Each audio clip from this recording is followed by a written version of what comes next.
ਸਾਰਿਆਂ ਨੂੰ ਸਤਿ ਸ਼੍ਰੀ ਅਕਾਲ। ਮੇਰਾ ਨਾਮ ਰਾਜਬੀਰ ਕੌਰ ਹੈ।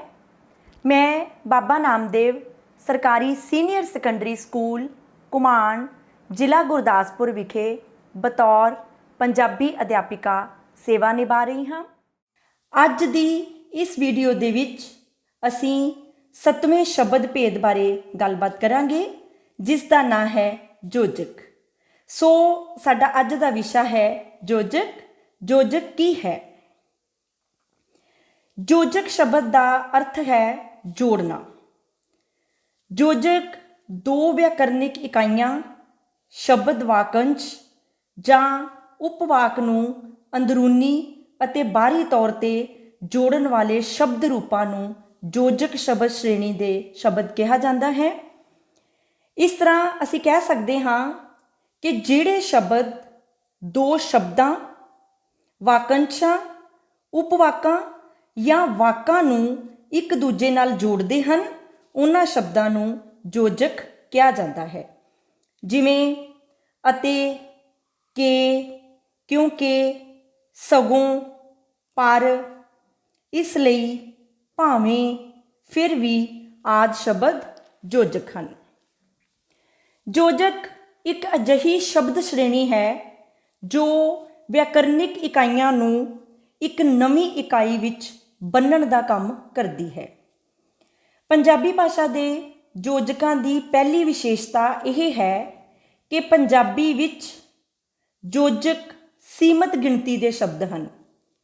ਯੋਜਕਾਂ ਦੀ ਦੂਜੀ ਵਿਸ਼ੇਸ਼ਤਾ ਇਹ ਹੈ ਕਿ ਸਾਰੇ ਦੇ ਸਾਰੇ ਯੋਜਕ ਅਵਿਕਾਰੀ ਹੁੰਦੇ ਹਨ, ਭਾਵ ਇਹਨਾਂ ਦੇ ਰੂਪ ਵਿੱਚ ਤਬਦੀਲੀ ਨਹੀਂ ਹੁੰਦੀ। ਇਹ ਲਿੰਗ, ਵਚਨ ਅਤੇ ਕਾਰਕ ਦੇ ਆਧਾਰ ਤੇ ਆਪਣੇ ਰੂਪ ਵਿੱਚ ਕੋਈ ਪਰਿਵਰਤਨ ਨਹੀਂ ਕਰਦੇ, ਆਪਣਾ ਰੂਪ ਨਹੀਂ ਬਦਲਦੇ।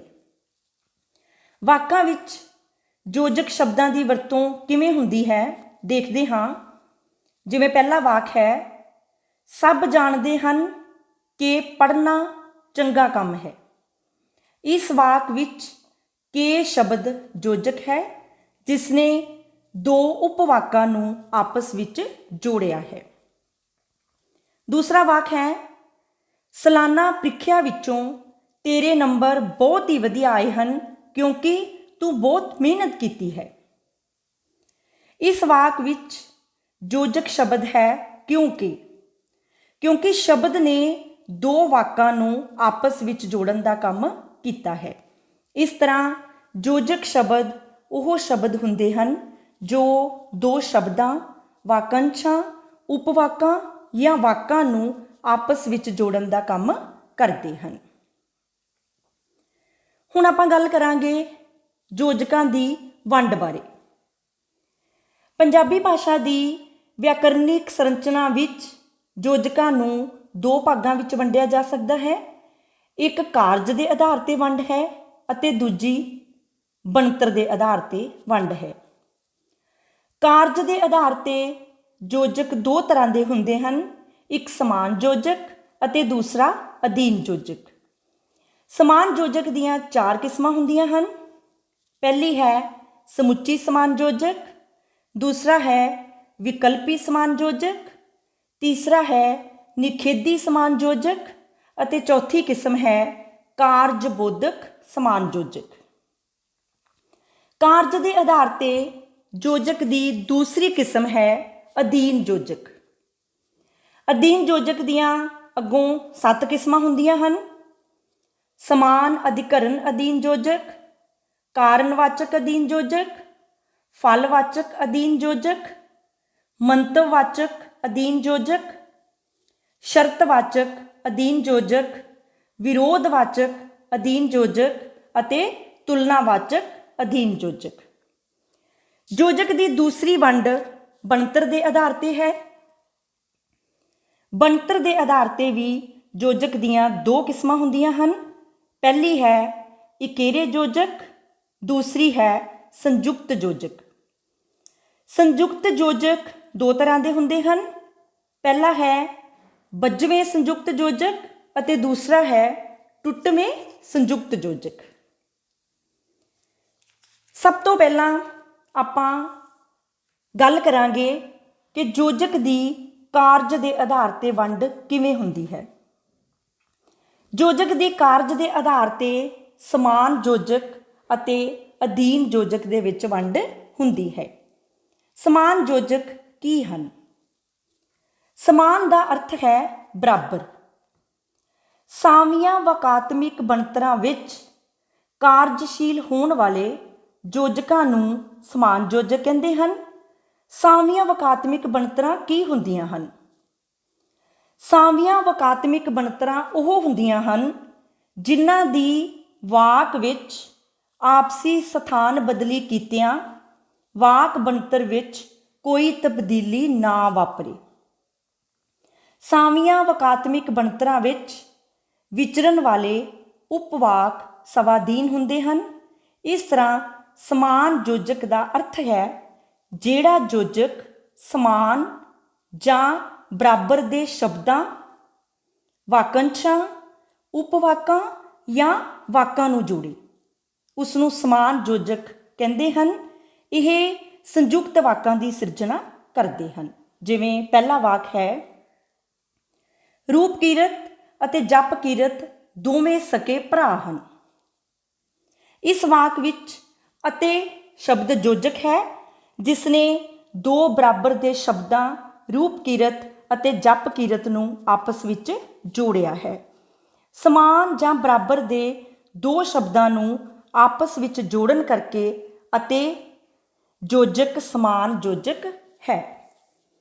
ਜੇਕਰ ਸਾਵੀਆਂ ਵਾਕਾਤਮਿਕ ਬਣਤਰਾਂ ਪੱਖੋਂ ਵਾਕ ਵਿੱਚ ਸ਼ਬਦਾਂ ਦੀ ਆਪਸੀ ਸਥਾਨ ਬਦਲੀ ਕਰਦੇ ਹਾਂ ਤਾਂ ਵਾਕ ਬਣਤਰ ਵਿੱਚ ਕੋਈ ਤਬਦੀਲੀ ਨਹੀਂ ਹੁੰਦੀ। ਜਿਵੇਂ ਪਹਿਲਾ ਵਾਕ ਹੈ ਸਾਡੇ ਕੋਲ, ਰੂਪ ਕੀਰਤ ਅਤੇ ਜਪ ਕੀਰਤ ਦੋਵੇਂ ਸਕੇ ਭਰਾ ਹਨ। ਆਪਾਂ ਜੇਕਰ ਵਾਕ ਬਦਲੀ ਕਰਦੇ ਹਾਂ ਤਾਂ ਕੀ ਵਾਕ ਬਣਦਾ ਹੈ? ਜਪ ਕੀਰਤ ਅਤੇ ਰੂਪ ਕੀਰਤ ਦੋਵੇਂ ਸਕੇ ਭਰਾ ਹਨ। ਦੋਵੇਂ ਵਾਕ ਇੱਕੋ ਜਿਹੇ ਹਨ ਅਤੇ ਦੋਹਾਂ ਵਾਕਾਂ ਦੇ ਅਰਥਾਂ ਵਿੱਚ ਕੋਈ ਫਰਕ ਨਹੀਂ ਪੈਂਦਾ। ਰੂਪ ਕੀਰਤ ਅਤੇ ਜਪ ਕੀਰਤ ਜਾਂ ਜਪ ਕੀਰਤ ਅਤੇ ਰੂਪ ਕੀਰਤ, ਦੋਨੋਂ ਵਾਕ ਇੱਕੋ ਜਿਹੇ ਹਨ। ਦੂਸਰਾ ਵਾਕ ਹੈ, ਪਿਓ ਜਾਂ ਪੁੱਤ ਪਿੰਡ ਜਾਓ। ਇਸ ਵਾਕ ਵਿੱਚ ਜਾਂ ਸ਼ਬਦ ਸਮਾਨ ਯੋਜਕ ਹੈ ਜਿਸ ਨੇ ਦੋ ਬਰਾਬਰ ਸ਼ਬਦਾਂ ਨੂੰ ਆਪਸ ਵਿੱਚ ਜੋੜਿਆ ਹੈ। ਜੇਕਰ ਸਾਵੀਆਂ ਵਾਕਾਤਮਿਕ ਬਣਤਰਾਂ ਪੱਖੋਂ ਵਾਕ ਵਿੱਚ ਸ਼ਬਦਾਂ ਦੀ ਆਪਸੀ ਸਥਾਨ ਬਦਲੀ ਕਰਦੇ ਹਾਂ ਤਾਂ ਵਾਕ ਬਣਤਰ ਵਿੱਚ ਕੋਈ ਤਬਦੀਲੀ ਨਹੀਂ ਹੁੰਦੀ। ਜਿਵੇਂ ਪਿਓ ਜਾਂ ਪੁੱਤ ਪਿੰਡ ਜਾਓ ਜਾਂ ਪੁੱਤ ਜਾਂ ਪਿਓ ਪਿੰਡ ਜਾਓ, ਦੋਹਾਂ ਵਾਕਾਂ ਦੇ ਅਰਥਾਂ ਵਿੱਚ ਕੋਈ ਫਰਕ ਨਹੀਂ ਪਿਆ। ਇਸ ਤਰ੍ਹਾਂ ਸਮਾਨ ਯੋਜਕ ਦੋ ਬਰਾਬਰ ਦੇ ਸ਼ਬਦਾਂ, ਵਾਕੰਸ਼ਾਂ, ਉਪਵਾਕਾਂ ਜਾਂ ਵਾਕਾਂ ਨੂੰ ਆਪਸ ਵਿੱਚ ਜੋੜਦੇ ਹਨ। ਸਮਾਨ ਯੋਜਕ ਦੀਆਂ ਚਾਰ ਕਿਸਮਾਂ ਹੁੰਦੀਆਂ ਹਨ। ਪਹਿਲੀ ਕਿਸਮ ਹੈ ਸਮੁੱਚੀ ਸਮਾਨ ਯੋਜਕ। ਸਮੁੱਚੀ ਸਮਾਨ ਯੋਜਕ ਕੀ ਹੁੰਦੇ ਹਨ? ਜਿਹੜੇ ਸਮਾਨ ਯੋਜਕ ਦੋ ਸਮਾਨ ਉਪਵਾਕਾਂ ਨੂੰ ਸਧਾਰਨ ਰੂਪ ਵਿੱਚ ਇਸ ਤਰ੍ਹਾਂ ਜੋੜਨ ਕਿ ਸਮੁੱਚਾ ਭਾਵ ਪ੍ਰਗਟ ਹੋ ਜਾਵੇ, ਉਸ ਨੂੰ ਸਮੁੱਚੀ ਸਮਾਨ ਯੋਜਕ ਕਹਿੰਦੇ ਹਨ। ਜਿਵੇਂ ਪਹਿਲਾ ਵਾਕ ਹੈ, ਖੇਡਾਂ ਵੀ ਖੇਡੋ ਅਤੇ ਪੜ੍ਹਾਈ ਵੀ ਕਰੋ। ਇਸ ਵਾਕ ਵਿੱਚ ਅਤੇ ਸ਼ਬਦ ਸਮੁੱਚੀ ਸਮਾਨ ਯੋਜਕ ਹੈ ਜਿਹੜਾ ਦੋ ਸਮਾਨ ਉਪਵਾਕਾਂ ਨੂੰ ਜੋੜ ਕੇ ਸਮੁੱਚਾ ਭਾਵ ਪ੍ਰਗਟ ਕਰ ਰਿਹਾ ਹੈ। ਦੂਸਰਾ ਵਾਕ ਹੈ, ਰਾਹ ਪਿਆ ਜਾਣੀਏ ਜਾਂ ਵਾਹ ਪਿਆ ਜਾਣੀਏ। ਇਸ ਵਾਕ ਦੇ ਵਿੱਚ ਜਾਂ ਸ਼ਬਦ ਸਮੁੱਚੀ ਸਮਾਨ ਯੋਜਕ ਹੈ ਜਿਹੜਾ ਦੋ ਸਮਾਨ ਉਪਵਾਕਾਂ ਨੂੰ ਜੋੜ ਕੇ ਸਮੁੱਚਾ ਭਾਵ ਪ੍ਰਗਟ ਕਰ ਰਿਹਾ ਹੈ। ਸਮਾਨ ਯੋਜਕ ਦੀ ਦੂਸਰੀ ਕਿਸਮ ਹੈ ਵਿਕਲਪੀ ਸਮਾਨ ਯੋਜਕ। ਜਿਹੜੇ ਯੋਜਕ ਅਜਿਹੇ ਸੁਤੰਤਰ ਉਪਵਾਕਾਂ ਨੂੰ ਜੋੜਨ ਜਿਨ੍ਹਾਂ ਤੋਂ ਉਹਨਾਂ ਦੇ ਵਟਾਂਦਰੇ ਦਾ ਭਾਵ ਪ੍ਰਗਟ ਹੋਵੇ, ਜਾਂ ਇਸ ਤਰ੍ਹਾਂ ਵੀ ਕਹਿ ਸਕਦੇ ਹਾਂ ਕਿ ਸੁਤੰਤਰ ਉਪਵਾਕਾਂ ਦਾ ਪਰਸਪਰ ਵਟਾਂਦਰਾ ਹੋਵੇ ਅਤੇ ਦੋਵਾਂ ਉਪਵਾਕਾਂ ਵਿੱਚੋਂ ਇੱਕ ਦਾ ਭਾਵ ਪ੍ਰਗਟ ਹੋਵੇ। ਜਿਵੇਂ ਪਹਿਲਾ ਵਾਕ ਹੈ, ਚਾਹੇ ਤੂੰ ਚਾਹ ਬਣਾਵੇਂ, ਚਾਹੇ ਤੇਰੀ ਭਾਬੀ ਬਣਾਵੇ। ਇਸ ਵਾਕ ਵਿੱਚ ਚਾਹੇ ਸ਼ਬਦ ਵਿਕਲਪੀ ਸਮਾਨਯੋਜਕ ਹੈ ਜੋ ਸੁਤੰਤਰ ਉਪਵਾਕਾਂ ਦਾ ਪਰਸਪਰ ਵਟਾਂਦਰਾ ਕਰ ਰਿਹਾ ਹੈ। ਦੂਸਰਾ ਵਾਕ ਹੈ ਤੂੰ ਜਾ ਨਹੀਂ ਤਾਂ ਉਹ ਜਾਵੇ। ਇਸ ਵਾਕ ਵਿੱਚ ਨਹੀਂ ਤਾਂ ਸ਼ਬਦ ਵਿਕਲਪੀ ਸਮਾਨਯੋਜਕ ਹਨ। ਸਮਾਨਯੋਜਕ ਦੀ ਤੀਸਰੀ ਕਿਸਮ ਹੈ ਨਿਖੇਧੀ ਸਮਾਨਯੋਜਕ। ਜਿਹੜੇ ਸਮਾਨਯੋਜਕ ਦੋ ਅਜਿਹੇ ਸੁਤੰਤਰ ਉਪਵਾਕਾਂ ਨੂੰ ਜੋੜਨ ਜਿਨ੍ਹਾਂ ਤੋਂ ਉਹਨਾਂ ਦੇ ਆਪਸੀ ਟਕਰਾਅ, ਨਿਖੇਧ ਜਾਂ ਵਿਰੋਧ ਪ੍ਰਗਟ ਹੋਵੇ ਉਸ ਨੂੰ ਨਿਖੇਧੀ ਸਮਾਨਯੋਜਕ ਕਹਿੰਦੇ ਹਨ। ਜਿਵੇਂ ਪਹਿਲਾ ਵਾਕ ਹੈ ਉਹ ਹੁਸ਼ਿਆਰ ਹੈ ਫਿਰ ਵੀ ਆਲਸੀ ਹੈ। ਇਸ ਵਾਕ ਵਿੱਚ ਫਿਰ ਵੀ ਸ਼ਬਦ ਨਿਖੇਧੀ ਸਮਾਨਯੋਜਕ ਹੈ ਜੋ ਸੁਤੰਤਰ ਉਪਵਾਕਾਂ ਵਿਚਕਾਰ ਆਪਸੀ ਟਕਰਾਅ ਜਾਂ ਵਿਰੋਧ ਪੈਦਾ ਕਰ ਰਹੇ ਹਨ।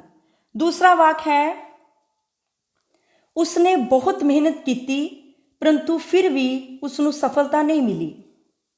ਇਸ ਵਾਕ ਵਿੱਚ ਪਰੰਤੂ ਫਿਰ ਵੀ ਸ਼ਬਦ ਨਿਖੇਧੀ ਸਮਾਨਯੋਜਕ ਹਨ ਜੋ ਸੁਤੰਤਰ ਉਪਵਾਕਾਂ ਵਿੱਚ ਆਪਸੀ ਟਕਰਾਅ ਪੈਦਾ ਕਰ ਰਹੇ ਹਨ। ਸਮਾਨਯੋਜਕ ਦੀ ਚੌਥੀ ਕਿਸਮ ਦਾ ਨਾਂ ਹੈ ਕਾਰਜਬੋਧਕ ਸਮਾਨਯੋਜਕ। ਜਿਹੜੇ ਸਮਾਨਯੋਜਕ ਅਜਿਹੇ ਦੋ ਸੁਤੰਤਰ ਉਪਵਾਕਾਂ ਨੂੰ ਜੋੜਨ ਜਿਨ੍ਹਾਂ ਵਿੱਚੋਂ ਇੱਕ ਉਪਵਾਕ ਕਾਰਨ ਪ੍ਰਗਟ ਕਰੇ ਅਤੇ ਦੂਸਰਾ ਕਾਰਜ ਪ੍ਰਗਟ ਕਰੇ ਉਸ ਨੂੰ ਕਾਰਜਬੋਧਕ ਸਮਾਨਯੋਜਕ ਕਹਿੰਦੇ ਹਨ। ਜਿਵੇਂ ਪਹਿਲਾ ਵਾਕ ਹੈ ਉਹ ਢਾਹੂ ਗੱਲਾਂ ਕਰਦਾ ਹੈ ਇਸ ਕਰਕੇ ਮੈਂ ਉਸਦੇ ਕੋਲ ਨਹੀਂ ਬੈਠਦਾ। ਇਸ ਵਾਕ ਵਿੱਚ ਇਸ ਕਰਕੇ ਸ਼ਬਦ ਕਾਰਜਬੋਧਕ ਸਮਾਨਯੋਜਕ ਹਨ ਕਿਉਂਕਿ ਇਹ ਅਜਿਹੇ ਦੋ ਉਪਵਾਕਾਂ ਨੂੰ ਆਪਸ ਵਿੱਚ ਜੋੜ ਰਹੇ ਹਨ ਜਿਨ੍ਹਾਂ ਵਿੱਚੋਂ ਇੱਕ ਉਪਵਾਕ ਕਾਰਨ ਪ੍ਰਗਟ ਕਰ ਰਿਹਾ ਹੈ ਅਤੇ ਦੂਸਰਾ ਜਿਹੜਾ ਹੈ ਉਹ ਕਾਰਜ ਪ੍ਰਗਟ ਕਰ ਰਿਹਾ ਹੈ। ਉਸ ਦੇ ਕੋਲ ਨਾ ਬੈਠਣ ਦਾ ਕਾਰਨ ਹੈ ਕਿ ਉਹ ਢਾਹੂ ਗੱਲਾਂ ਕਰਦਾ ਹੈ। ਦੂਸਰੇ ਉਪਵਾਕ ਵਿੱਚ ਕਾਰਜ ਹੈ ਕਿ ਉਸ ਦੇ ਢਾਹੂ ਗੱਲਾਂ ਕਰਨ ਕਰਕੇ ਮੈਂ ਉਸ ਦੇ ਕੋਲ ਨਹੀਂ ਬੈਠਦਾ। ਦੂਸਰਾ ਵਾਕ ਹੈ ਉਹ ਰਾਤ ਦਿਨ ਮਿਹਨਤ ਕਰਦਾ ਹੈ ਤਾਹੀਓ ਸਫਲਤਾ ਉਸ ਦੇ ਕਦਮ ਚੁੰਮਦੀ ਹੈ। ਇਸ ਵਾਕ ਵਿੱਚ ਤਾਹੀਓ ਸ਼ਬਦ ਕਾਰਜਬੋਧਕ ਸਮਾਨਯੋਜਕ ਹੈ ਕਿਉਂਕਿ ਤਾਹੀਓ ਸ਼ਬਦ ਅਜਿਹੇ ਦੋ ਉਪਵਾਕਾਂ ਨੂੰ ਆਪਸ ਵਿੱਚ ਜੋੜ ਰਿਹਾ ਹੈ ਜਿਨ੍ਹਾਂ ਵਿੱਚੋਂ ਇੱਕ ਉਪਵਾਕ ਕਾਰਨ ਪ੍ਰਗਟ ਕਰ ਰਿਹਾ ਹੈ ਅਤੇ ਦੂਸਰਾ ਕਾਰਜ ਪ੍ਰਗਟ ਕਰ ਰਿਹਾ ਹੈ। ਰਾਤ ਦਿਨ ਮਿਹਨਤ ਕਰਨ ਕਰਕੇ ਸਫਲਤਾ ਉਸ ਦੇ ਕਦਮ ਚੁੰਮਦੀ ਹੈ। ਇਹ ਸੀ ਸਮਾਨਯੋਜਕ ਅਤੇ ਇਸ ਦੀਆਂ ਚਾਰ ਕਿਸਮਾਂ। ਕਾਰਜ ਦੇ ਆਧਾਰ ਤੇ ਯੋਜਕ ਦੀ ਦੂਸਰੀ ਕਿਸਮ ਹੈ ਅਧੀਨ ਯੋਜਕ। ਅਧੀਨ ਯੋਜਕ ਕੀ ਹਨ? ਅਸਾਮੀਆਂ ਵਾਕਾਤਮਿਕ ਬਣਤਰਾਂ ਨੂੰ ਜੋੜਨ ਵਾਲੇ ਯੋਜਕ ਅਧੀਨ ਯੋਜਕ ਅਖਵਾਉਂਦੇ ਹਨ। ਅਸਾਮੀਆਂ ਵਾਕਾਤਮਿਕ ਬਣਤਰਾਂ ਕੀ ਹੁੰਦੀਆਂ ਨੇ? ਅਸਾਮੀਆਂ ਵਾਕਾਤਮਿਕ ਬਣਤਰਾਂ ਉਹ ਹੁੰਦੀਆਂ ਹਨ ਜਿਨ੍ਹਾਂ ਦੀ ਵਾਕ ਵਿੱਚ ਆਪਸੀ ਸਥਾਨ ਬਦਲੀ ਨਾ ਕੀਤੀ ਜਾ ਸਕੇ, ਭਾਵ ਜਿਨ੍ਹਾਂ ਬਣਤਰਾਂ ਦੀ ਆਪਸੀ ਸਥਾਨ ਬਦਲੀ ਕੀਤਿਆਂ ਵਾਕ ਵਿਆਕਰਨਿਕ ਪੱਖੋਂ ਸ਼ੁੱਧ ਨਾ ਰਹੇ ਉਸ ਨੂੰ ਅਸਾਮੀਆਂ ਵਾਕਾਤਮਿਕ ਬਣਤਰਾਂ ਕਹਿੰਦੇ ਹਨ। ਅਧੀਨ ਯੋਜਕ ਅਸਾਮੀਆਂ ਵਾਕਾਤਮਿਕ ਬਣਤਰਾਂ ਨੂੰ ਜੋੜਦੇ ਹਨ ਅਤੇ ਇਹ ਉਪਵਾਕਾਂ ਦੇ ਪੱਧਰ ਉੱਤੇ ਹੀ ਵਿਚਰਦੇ ਹਨ। ਅਸਾਮੀਆਂ ਵਾਕਾਤਮਿਕ ਬਣਤਰਾਂ ਵਿੱਚ ਵਿਚਰਨ ਵਾਲੇ ਉਪਵਾਕ ਪ੍ਰਾਧੀਨ ਅਤੇ ਸਵਾਧੀਨ ਹੁੰਦੇ ਹਨ। ਜਾਂ ਆਪਾਂ ਇਹ ਵੀ ਕਹਿ ਸਕਦੇ ਹਾਂ ਕਿ ਅਧੀਨ ਯੋਜਕ ਸਿਰਫ ਮਿਸ਼ਰਤ ਵਾਕਾਂ ਦੀ ਸਿਰਜਣਾ ਕਰਦੇ ਹਨ। ਸੋ ਜਿਹੜੇ ਯੋਜਕ ਅਧੀਨ ਉਪਵਾਕਾਂ ਨੂੰ ਪ੍ਰਧਾਨ ਉਪਵਾਕਾਂ ਨਾਲ ਜੋੜ ਕੇ ਮਿਸ਼ਰਤ ਵਾਕ ਬਣਾਉਣ ਉਹ ਅਧੀਨ ਯੋਜਕ ਅਖਵਾਉਂਦੇ ਹਨ। ਜਿਵੇਂ ਕਿ, ਜੋ, ਜਿਹੜਾ, ਜਦੋਂ, ਜੇ, ਕਿਉਂਕਿ, ਤਾਂ ਆਦਿ ਸ਼ਬਦ ਅਧੀਨ ਯੋਜਕ ਹਨ। ਜਿਵੇਂ ਪਹਿਲਾ ਵਾਕ ਹੈ, ਮਾਪੇ ਸਕੂਲ ਦੀ ਪ੍ਰਬੰਧਕ ਕਮੇਟੀ ਤੋਂ ਬਹੁਤ ਖੁਸ਼ ਹਨ ਕਿਉਂਕਿ ਉਹਨਾਂ ਦੇ ਬੱਚਿਆਂ ਦੀ ਸ਼ਖਸੀਅਤ ਦਾ ਬਹੁਪੱਖੀ ਵਿਕਾਸ ਹੋ ਰਿਹਾ ਹੈ। ਇਸ ਵਾਕ ਵਿੱਚ ਕਿਉਂਕਿ ਸ਼ਬਦ ਅਧੀਨ ਯੋਜਕ ਹੈ, ਜਿਸ ਨੇ ਦੋ ਵਾਕਾਂ ਨੂੰ ਆਪਸ ਵਿੱਚ ਜੋੜਿਆ ਹੈ। ਇਸ ਵਾਕ ਦਾ ਕੋਈ ਵੀ ਹਿੱਸਾ ਪੂਰਨ ਭਾਂਤ ਸੁਤੰਤਰ ਨਹੀਂ ਹੈ, ਦੋਵੇਂ ਹਿੱਸੇ ਇੱਕ ਦੂਜੇ ਉੱਤੇ ਨਿਰਭਰ ਕਰਦੇ ਹਨ।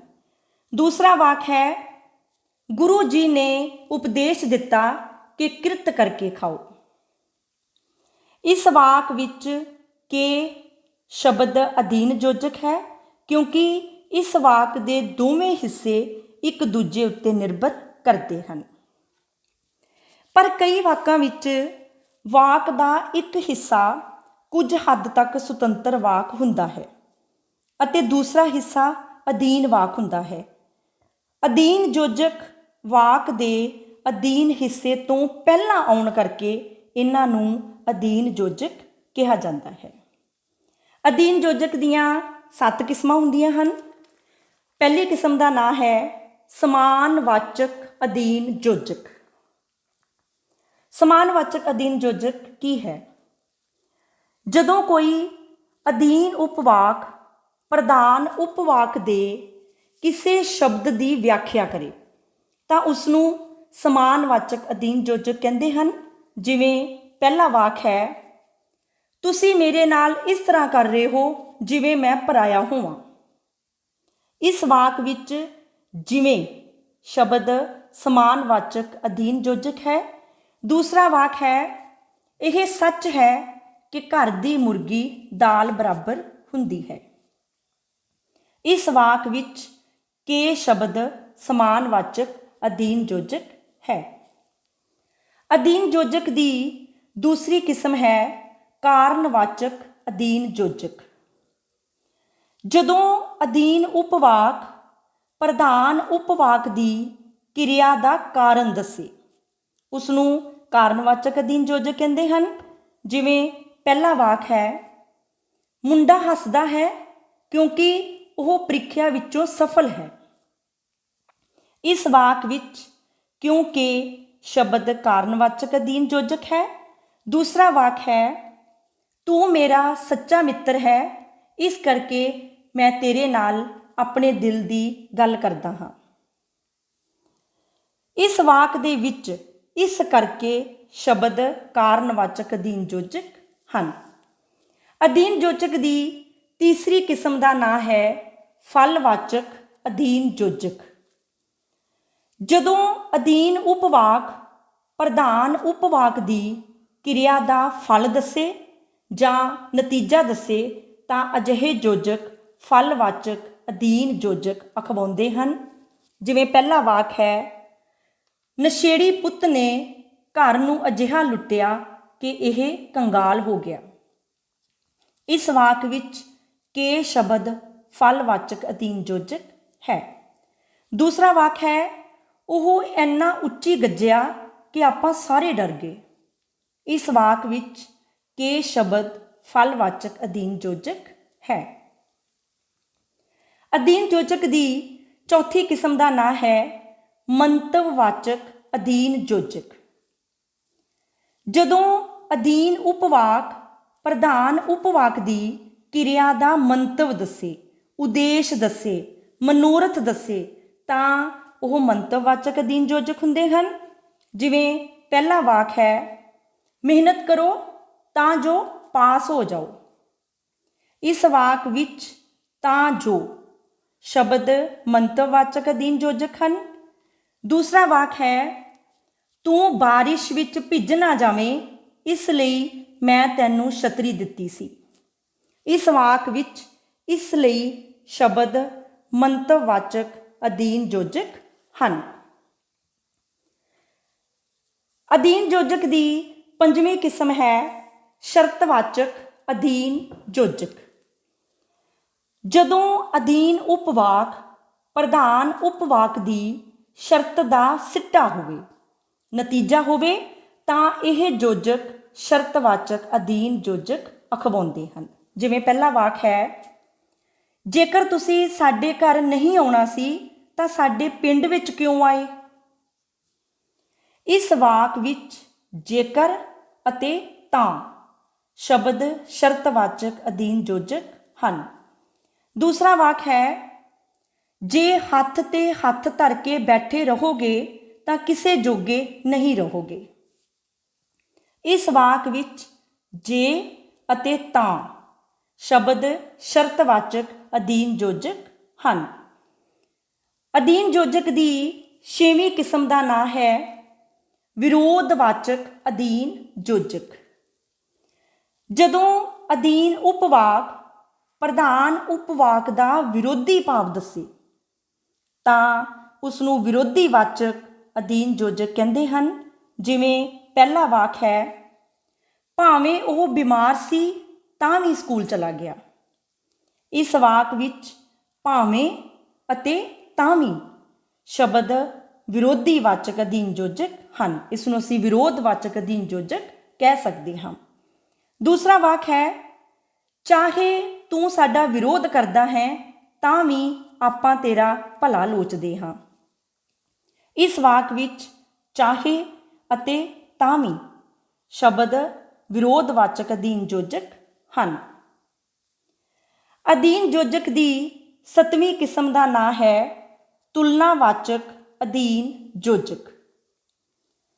ਜਿੱਥੇ ਪ੍ਰਧਾਨ ਉਪਵਾਕ ਅਤੇ ਅਧੀਨ ਉਪਵਾਕ ਦੋ ਚੀਜ਼ਾਂ ਦੇ ਗੁਣਾ, ਔਗਣਾ ਜਾਂ ਲੱਛਣਾਂ ਦਾ ਟਾਕਰਾ ਕਰਨ ਤਾਂ ਅਜਿਹੇ ਜੋੜਨ ਵਾਲੇ ਯੋਜਕ ਨੂੰ ਤੁਲਨਾਵਾਚਕ ਅਧੀਨ ਯੋਜਕ ਕਹਿੰਦੇ ਹਨ।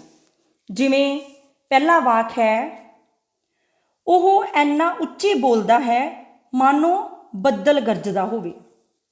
ਇਸ ਵਾਕ ਵਿੱਚ ਮਾਨੋ ਸ਼ਬਦ ਤੁਲਨਾਵਾਚਕ ਅਧੀਨ ਯੋਜਕ ਹੈ। ਦੂਸਰਾ ਵਾਕ ਹੈ, ਉਹ ਇੰਨੀ ਤੇਜ਼ ਦੌੜਦਾ ਹੈ ਜਿਵੇਂ ਮਿਲਖਾ ਸਿੰਘ ਹੋਵੇ। ਇਸ ਵਾਕ ਵਿੱਚ ਜਿਵੇਂ ਸ਼ਬਦ ਤੁਲਨਾਵਾਚਕ ਅਧੀਨ ਯੋਜਕ ਹੈ। ਹੁਣ ਆਪਾਂ ਗੱਲ ਕਰਾਂਗੇ ਕਿ ਬਣਤਰ ਦੇ ਆਧਾਰ ਤੇ ਯੋਜਕ ਵੰਡ ਕਿਵੇਂ ਹੁੰਦੀ ਹੈ। ਬਣਤਰ ਦੇ ਆਧਾਰ ਤੇ ਯੋਜਕ ਨੂੰ ਦੋ ਭਾਗਾਂ ਵਿੱਚ ਵੰਡਿਆ ਜਾਂਦਾ ਹੈ। ਪਹਿਲਾ ਹੈ ਇਕਹਿਰੇ ਯੋਜਕ, ਦੂਸਰਾ ਹੈ ਸੰਯੁਕਤ ਯੋਜਕ। ਸੰਯੁਕਤ ਯੋਜਕ ਦੀਆਂ ਦੋ ਕਿਸਮਾਂ ਹੁੰਦੀਆਂ ਹਨ। ਪਹਿਲੀ ਹੈ ਬੱਝਵੇਂ ਸੰਯੁਕਤ ਯੋਜਕ ਅਤੇ ਦੂਸਰੀ ਹੈ ਟੁੱਟਵੇਂ ਸੰਯੁਕਤ ਯੋਜਕ। ਸਭ ਤੋਂ ਪਹਿਲਾਂ ਆਪਾਂ ਗੱਲ ਕਰਾਂਗੇ ਇਕਹਿਰੇ ਯੋਜਕ ਦੇ ਬਾਰੇ ਵਿੱਚ। ਇਕਹਿਰੇ ਯੋਜਕ ਕੀ ਹਨ? ਜਿਹੜਾ ਯੋਜਕ ਇੱਕ ਹੀ ਸ਼ਬਦ ਦਾ ਬਣਿਆ ਹੁੰਦਾ ਹੈ ਉਸ ਨੂੰ ਇਕਹਿਰੇ ਯੋਜਕ ਕਹਿੰਦੇ ਹਨ।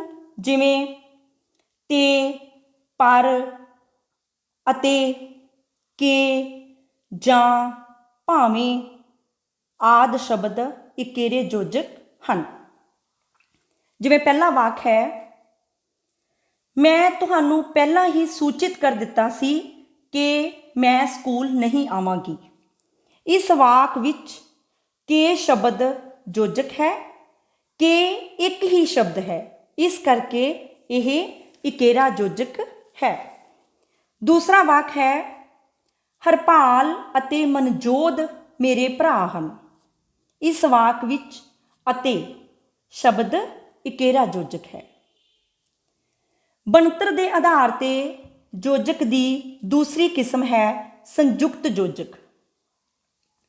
ਜਿਹੜੇ ਯੋਜਕ ਦੋ ਜਾਂ ਦੋ ਤੋਂ ਵੱਧ ਸ਼ਬਦਾਂ ਤੋਂ ਮਿਲ ਕੇ ਬਣੇ ਹੁੰਦੇ ਹਨ ਉਹਨਾਂ ਨੂੰ ਸੰਯੁਕਤ ਯੋਜਕ ਕਹਿੰਦੇ ਹਨ। ਜਿਵੇਂ ਇਸ ਲਈ, ਇਸ ਕਰਕੇ, ਤਾਂ ਕਿ, ਕਿਉਂਕਿ, ਤੱਦੇ ਤਾਂ ਆਦਿ ਸ਼ਬਦ ਸੰਯੁਕਤ ਯੋਜਕ ਹਨ। ਜਿਵੇਂ ਵਾਕ ਹੈ, ਮਾਪੇ ਆਪਣੇ ਬੱਚਿਆਂ ਨੂੰ ਪੜ੍ਹਾਉਂਦੇ ਹਨ ਤਾਂ ਕਿ ਉਹਨਾਂ ਦਾ ਜੀਵਨ ਸਫਲ ਅਤੇ ਸੁਖਾਲਾ ਹੋਵੇ। ਇਸ ਵਾਕ ਵਿੱਚ ਤਾਂ ਕਿ ਸ਼ਬਦ ਸੰਯੁਕਤ ਯੋਜਕ ਹਨ।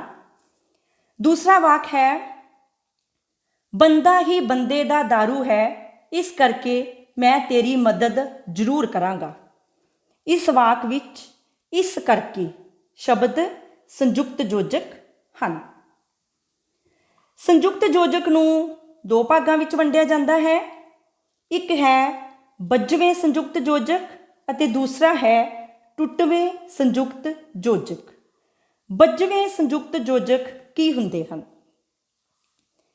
ਬੱਝਵੇਂ ਸੰਯੁਕਤ ਯੋਜਕ ਉਹ ਹੁੰਦੇ ਹਨ ਜਿਨ੍ਹਾਂ ਦੇ ਸਾਰੇ ਸ਼ਬਦ ਰੂਪ ਵਾਕ ਵਿੱਚ ਇੱਕ ਥਾਂ ਇਕੱਠੇ ਵਿਚਰਦੇ ਹਨ। ਜਿਵੇਂ ਵਾਕ ਹੈ, ਹਰਮਨ ਗੁੱਸੇ ਵਿੱਚ ਸੀ ਤਾਂ ਵੀ ਉਸਨੇ ਰਮਨ ਦੀ ਗੱਲ ਧਿਆਨ ਨਾਲ ਸੁਣੀ। ਇਸ ਵਾਕ ਵਿੱਚ ਤਾਂ ਵੀ ਸ਼ਬਦ ਬੱਝਵੇਂ ਸੰਯੁਕਤ ਯੋਜਕ ਹਨ ਕਿਉਂਕਿ ਇਹ ਸ਼ਬਦ ਵਾਕ ਵਿੱਚ ਇੱਕੋ ਥਾਂ ਇਕੱਠੇ ਵਿਚਰੇ ਹਨ। ਦੂਸਰਾ ਹੈ ਟੁੱਟਵੇਂ ਸੰਯੁਕਤ ਯੋਜਕ। ਟੁੱਟਵੇਂ ਸੰਯੁਕਤ ਯੋਜਕ ਉਹ ਯੋਜਕ ਹੁੰਦੇ ਹਨ ਜਿਨ੍ਹਾਂ ਦੀਆਂ ਸ਼ਬਦ ਇਕਾਈਆਂ ਵਾਕ ਵਿੱਚ ਵੱਖ-ਵੱਖ ਥਾਵਾਂ ਉੱਤੇ ਵਿਚਰਦੀਆਂ ਹਨ। ਉਹਨਾਂ ਨੂੰ ਆਪਾਂ ਟੁੱਟਵੇਂ ਸੰਯੁਕਤ ਯੋਜਕ ਕਹਿੰਦੇ ਹਾਂ। ਜਿਨ੍ਹਾਂ ਵਾਕਾਂ ਵਿੱਚ ਇਸ ਪ੍ਰਕਾਰ ਦੇ ਯੋਜਕ ਵਰਤੇ ਜਾਂਦੇ ਹਨ ਉਹਨਾਂ ਵਿੱਚੋਂ ਕਿਸੇ ਹੋਰ ਸ਼ਬਦ ਸ਼੍ਰੇਣੀ ਦਾ ਤੱਤ ਜੁੜ ਕੇ ਆਉਂਦਾ ਹੈ। ਕਿਵੇਂ? ਜਿਵੇਂ ਵਾਕ ਹੈ, ਭਾਵੇਂ ਉਸਦੀ ਕੋਈ ਗਲਤੀ ਨਹੀਂ ਸੀ ਫਿਰ ਵੀ ਉਸਨੇ ਮੁਆਫੀ ਮੰਗ ਲਈ। ਇਸ ਵਾਕ ਵਿੱਚ ਭਾਵੇਂ ਅਤੇ ਫਿਰ ਸ਼ਬਦ ਯੋਜਕ ਹਨ, ਪਰੰਤੂ ਫਿਰ ਸ਼ਬਦ ਦੇ ਨਾਲ ਵੀ ਸ਼ਬਦ ਆਇਆ ਹੈ। ਵੀ ਦਬਾਅਵਾਚੀ ਤੱਤ ਹੈ। ਵਾਕ ਵਿੱਚ ਭਾਵੇਂ ਅਤੇ ਫਿਰ ਯੋਜਕ ਸ਼ਬਦਾਂ ਦੀ ਵਰਤੋਂ ਵੱਖ-ਵੱਖ ਥਾਵਾਂ ਉੱਤੇ ਹੋਈ ਹੈ, ਇਕੱਠੀ ਨਹੀਂ ਹੋਈ। ਇਸ ਕਰਕੇ ਇਹ ਟੁੱਟਵੇਂ ਸੰਯੁਕਤ ਯੋਜਕ ਹਨ। ਸੋ ਅੱਜ ਦੀ ਇਸ ਵੀਡੀਓ ਦੇ ਵਿੱਚ ਅਸੀਂ ਯੋਜਕ ਬਾਰੇ, ਯੋਜਕ ਦੀਆਂ ਵਿਸ਼ੇਸ਼ਤਾਵਾਂ ਬਾਰੇ, ਯੋਜਕ ਦੀ ਕਾਰਜ ਅਤੇ ਬਣਤਰ ਦੇ ਆਧਾਰ ਤੇ ਵੰਡ ਬਾਰੇ ਗੱਲਬਾਤ ਕੀਤੀ ਹੈ। ਧੰਨਵਾਦ।